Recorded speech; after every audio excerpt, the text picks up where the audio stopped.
أعوذ بالله من الشيطان الرجيم. ولقد آتيناك سبعا من المثاني والقرآن العظيم.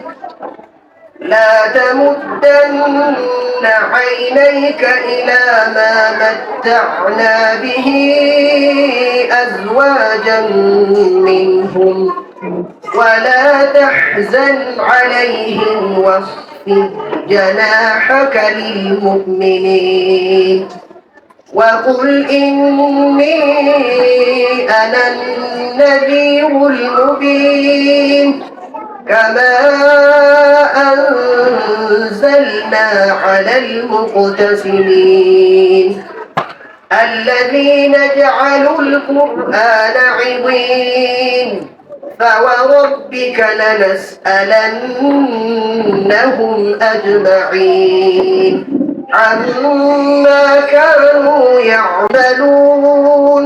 فاصدع بما تؤمر وأعرض عن المشركين إنا كفيناك المستهزئين الذين يجعلون مع الله إلها آخر فسوف يعلمون. ولقد نعلم أنك يضيق صدرك بما يقولون فسبح بحمد ربك وكن من الساجدين واعبد ربك حتى يأتيك اليقين.